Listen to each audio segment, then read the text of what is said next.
महाराष्ट्र में होने जा रहे असेंबली चुनाव में बीजेपी ने हरियाणा वाला दांव चल दिया है।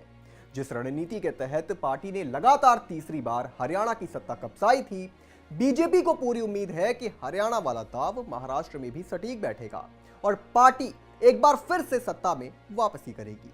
मगर आखिर ये हरियाणा वाला दांव है क्या, इसी पर देंगे आज आपको डिटेल एनालिसिस। पर उससे पहले अगर आपने हमारे चैनल को सब्सक्राइब नहीं किया है तो अभी सब्सक्राइब कर लीजिए और बेल आइकन दबाना ना भूलें। नमस्कार, मैं हूं आपके साथ स्नेह श्रेयस। आयोन भारत देख रहे हैं आप। पहले जरा हरियाणा में बीजेपी की रणनीति को समझिए। हरियाणा की राजनीति जाट वर्सेस नॉन जाट वाली मानी जाती है। करीब 10 साल पहले जब से बीजेपी राज्य की सत्ता में आई, उसने गैर जाट नेता को वहां पर सीएम बनाया। इसे वहां के जाट अपना अधिकार छीनने की तरह देख रहे थे। इसके साथ ही इस बार जवान, किसान, पहलवान के मुद्दे पर भी बीजेपी के प्रति बेरुखी थी। कांग्रेस ने जाटों के इस रुख को देखते हुए 90 में से 52 सीट उन्हें दे दिए, जिससे जाट एक तरफा उसके पाले में आ जाए।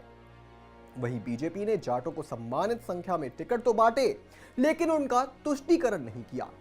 इसके बजाय बीजेपी ने गैर जाट समुदाय को साथ जोड़ने के लिए उन्हें ज्यादा टिकट बांटे। इन गैर जाट समुदाय में भी खुलकर बीजेपी का साथ दिया और चुनाव में लगातार तीसरी बार उनकी सरकार बनवा दी।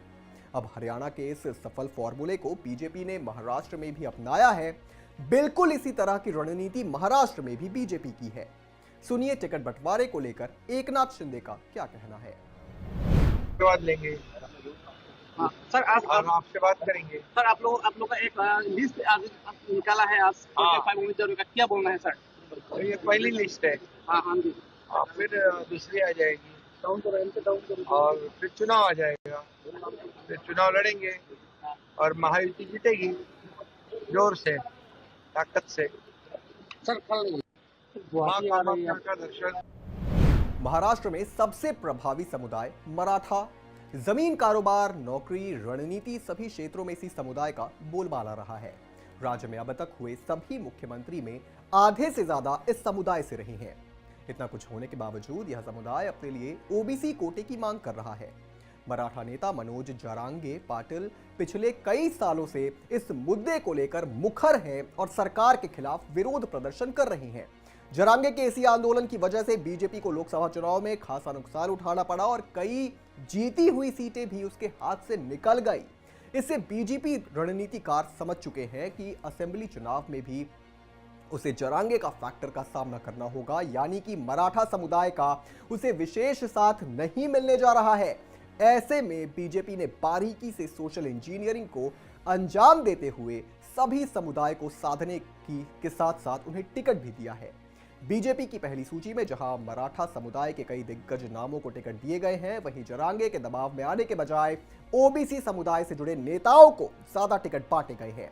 ऐसा करके बीजेपी ने महाराष्ट्र में मराठा और ओबीसी उम्मीदवारों के बीच संतुलन साधने की कोशिश की है।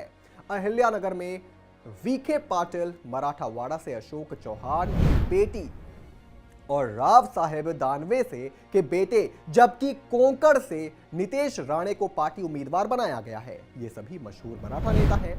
इसी तरह राज्य में बीजेपी अध्यक्ष चंद्रशेखर बावनकुले, कैबिनेट मंत्री सुधीर मुनगंटीवार और तुषार राठौर जैसे ओबीसी नेताओं को टिकट देकर बीजेपी ने साफ कर दिया है कि वह सभी समुदाय को साथ लेकर चलने में यकीन रखती है। जबकि आगड़ी जातियों में उप मुख्यमंत्री देवेंद्र फडणवीस को उम्मीदवार बनाकर बीजेपी ने मैसेज दिया है कि वह जाति के बजाय काम और वफादारी को महत्व देती है।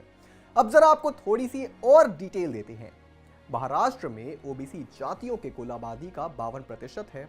कुल 351 पिछड़ी जातियां हैं, जिसमें 201 जातियां केंद्रीय ओबीसी सूची में शामिल हैं। 7 नई जातियों और उनके उपजातियों को शामिल करने की मांग 1996 से लंबित थी। एनसीबीसी के पास इन जातियों को भी केंद्रीय सूची में शामिल करने का राज्य सरकार का प्रस्ताव अभी हाल फिलहाल में ही आया है। जाहिर है कि विदर्भ, उत्तर महाराष्ट्र, मराठावाड़ा और पश्चिमी महाराष्ट्र जैसे इलाकों में विधानसभा चुनाव में ये महायुति गठबंधन के बहुत काम आने वाला है और यही बात विपक्ष को खटक रही है, क्योंकि इन चीजों का काउंटर करने के लिए विपक्ष के पास अब कोई मुद्दा बचा नहीं है।